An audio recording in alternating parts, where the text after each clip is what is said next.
All right. Well, welcome everybody. Thanks for putting up with me speaking at you for a couple of minutes here. We're going to be talking about what we did with the ThunderDome during COVID here. I'm going to give you a little bit of a backstory, just tell you a little bit about what happened. But first, I do want to take a couple minutes just to kind of introduce myself a little bit, just so you know who the heck I am and who the company is. So. LiveSwitch, we were founded in 2008. I started it with my brother. Back then, some of you actually, I know, for example, I know Aaron over at Where Ventures and so on. And I know a few of you probably know me. We were known as Frozen Mountain back then. We rebranded about 2 years ago now, give or take. Kind of realized that Frozen might not be the best name to be using when you're talking about video. What are you going to do? We have offices in Vancouver, that's where I am. Down in Raleigh, North Carolina, we have our sales and operations down there. We're pretty focused on embedded live interactive media, and it's typically around some sort of high-end tailored brand experience. We put ourselves in the video platform as a service, so as compared to, say, a Twilio who's focused on communication across the board, we don't really do much with like sending emails or SMS, stuff like that. We're pretty focused on the video experiences. We have our SaaS platform, we got ProServe, we do on-prem, we do managed services, kind of the whole gambit. A few of our customers that you probably have heard of, we actually power Adobe Connect. So if you ever used Adobe Connect in the last year or so, they ripped out the guts and replaced it with ours. The NBA, we're going to go talk about that a little bit later, actually, as a follow-up to the WWE. We work with NASA, Department of Defense, a few other companies that probably over in Europe, Deutsche Telekom, so a few companies that you've probably heard of. And we've been doing this for a long time. We started with text-based streaming, and we moved to audio-video just before WebRTC became a thing. And as we were launching our video streaming solution, WebRTC came out. So we were like, that's a little problematic. We're not going to compete with that. We're going to instead jump on that train. So we actually launched the first SDKs for iOS, Android, Windows, and Mac, the native SDKs that were interoperable with the browsers. And it was very much a right place, right time. We already had the SDKs written aside from the actual codecs themselves. Everything else was we picked was the same, stun, turn, so on.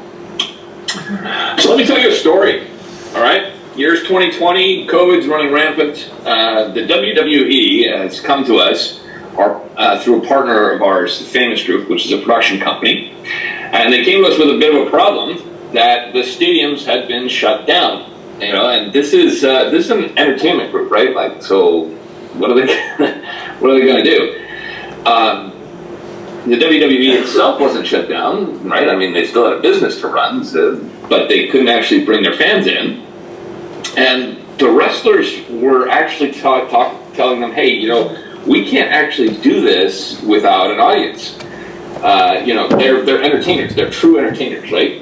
If you've ever watched one of these events, I can't claim to be a huge WWE fan, but it is fascinating to watch. They're putting on a show, right? And you can't have a show without an audience. Like, it just doesn't work. There were a bunch of late night show hosts as well that were facing the same problem. So they would have a giant slam would happen on the mat, and the crowd goes crazy, right? So you understand that there's a bit of a challenge here. So they came to us and they said, okay, well, what can we do? What are our options?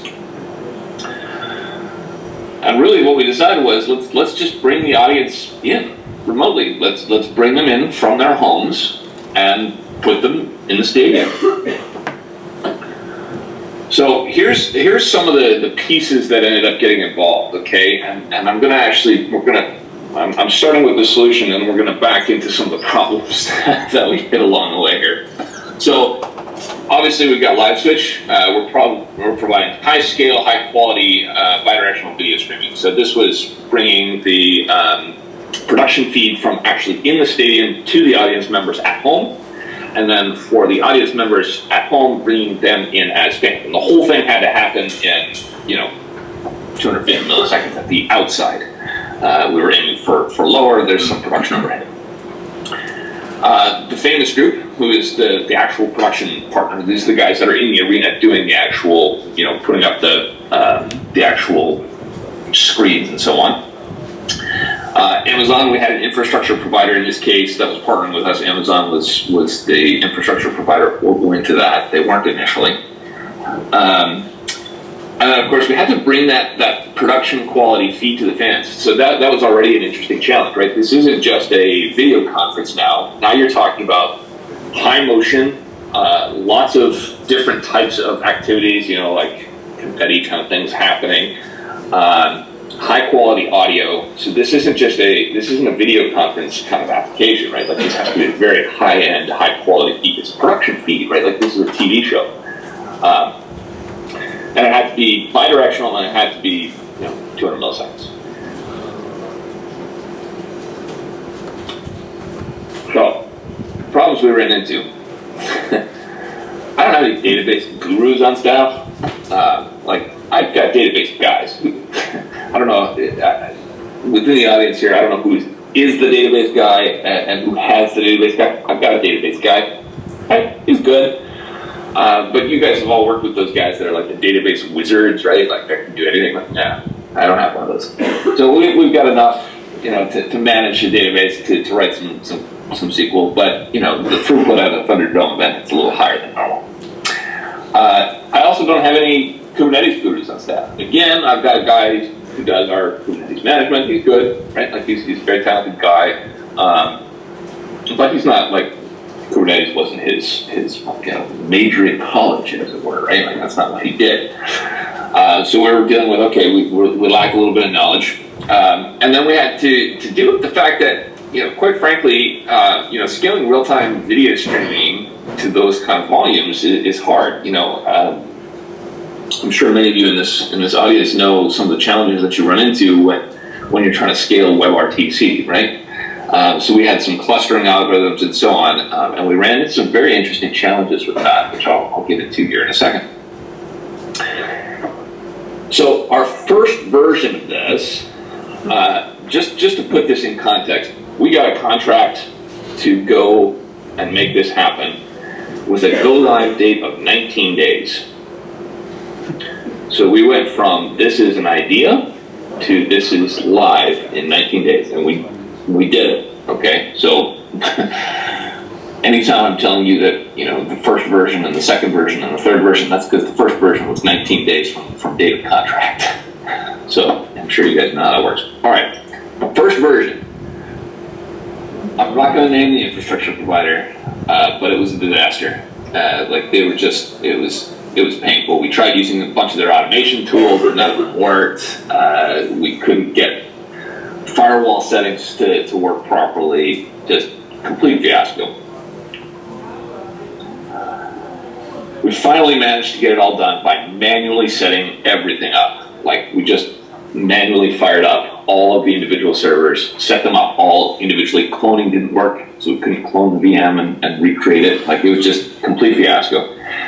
So we manually set up every single individual server, fired them all up, ran the first Friday show, and I would say it was a success. Barely. So we were manually running a lot of extra servers. We had way more overhead than we needed. Not sustainable, not repeatable.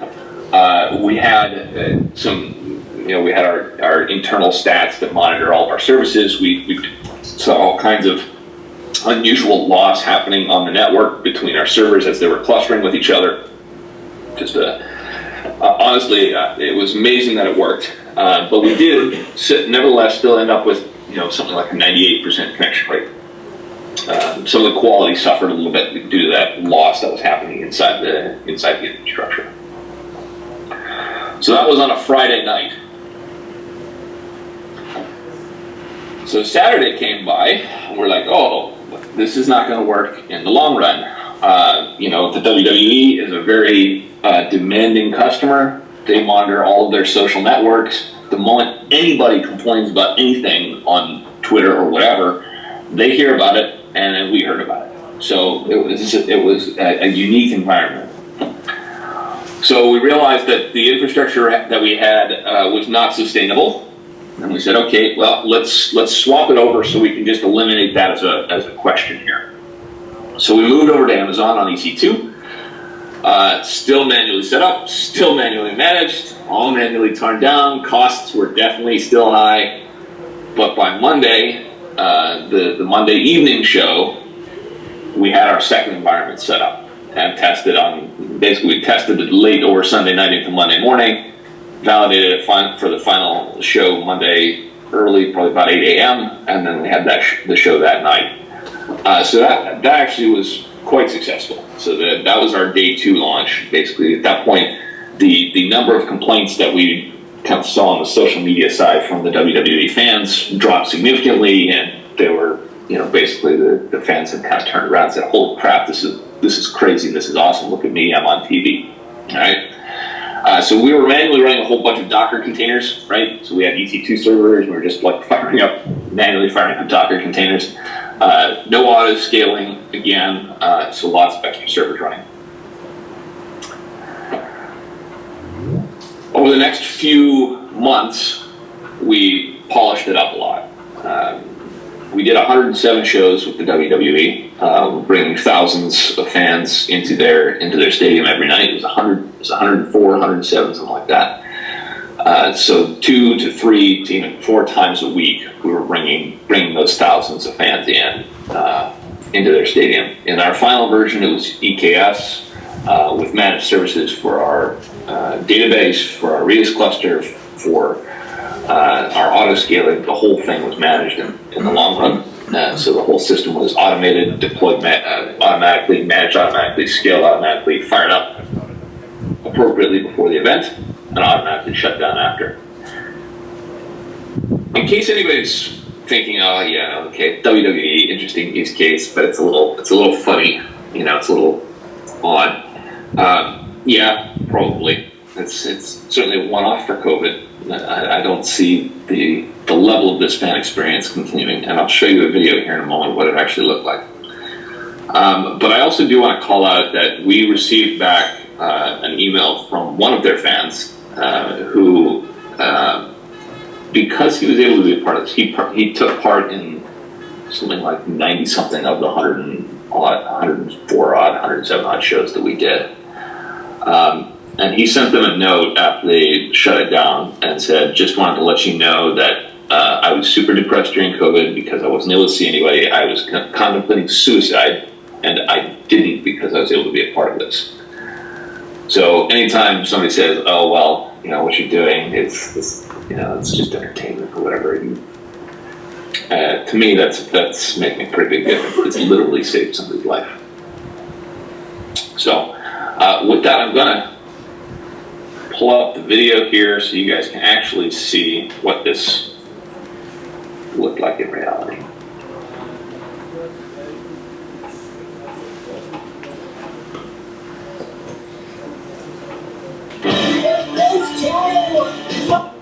Can you guys hear that? Can I get some sort of confirmation? Can you hear? We can hear. Update Night Raw is live inside the state-of-the-art WWE ThunderDome. Feeling for the calendar stuff.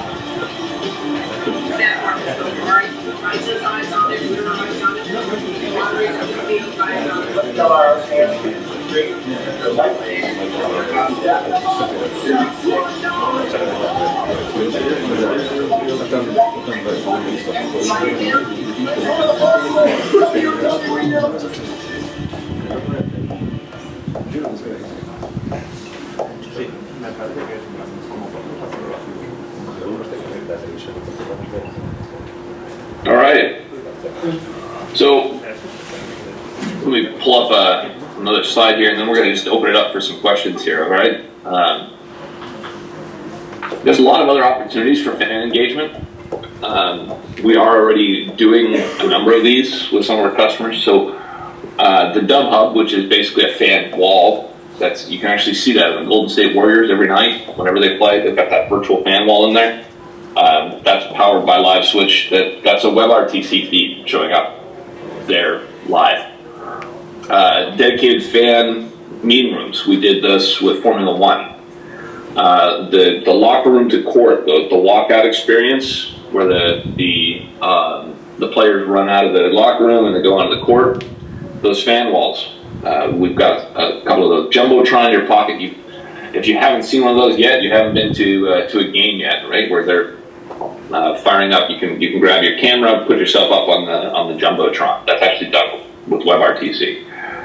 Meeting of your favorite player, like high-end experiences. They're doing those now, where you can actually have a minute to actually chat with whoever it is that you're a fan of in your favorite sport, whatever that happens to be. And of course, there's merchandising that's being thrown through the whole thing from a monetization standpoint, and tickets and so on. So people are actually monetizing this as well.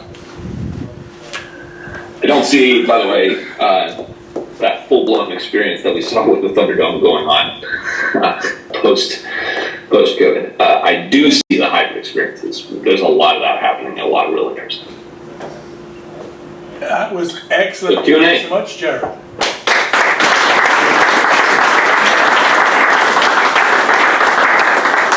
So any questions for Jerod, please? At the back, Aaron.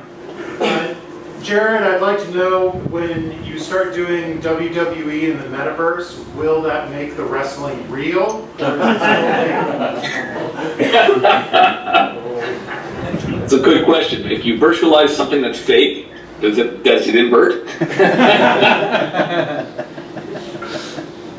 Any? Oh, you want to? Yeah, of course. Go for it. Oh no. I do have a more serious question. Yeah. I'm curious to hear more about how you scaled across all of the screens in the stadium there. If there's anything that you can say about how you did, like the groupings of that or that scaling.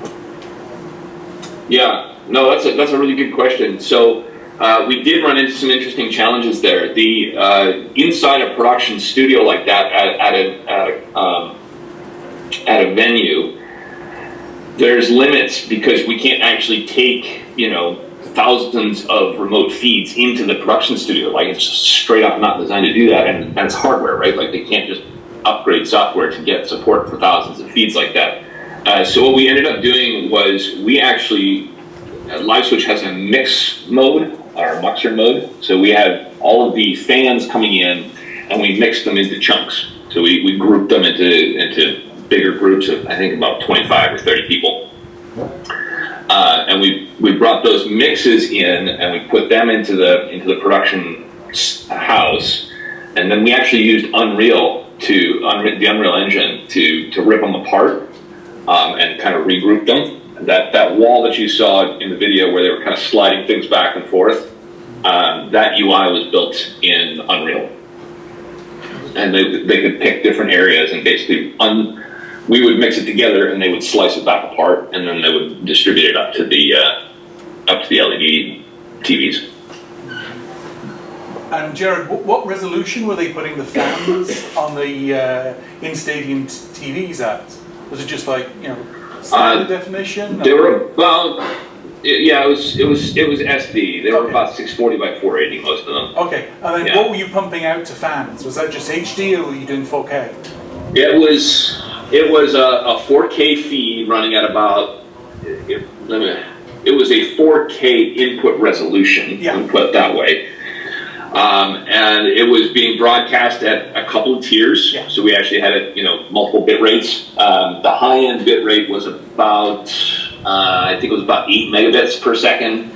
And then the low end was closer to 2. And they basically said, we don't, if you can't sustain 2, they didn't want it. Yeah, because motion resolution would be just appalling.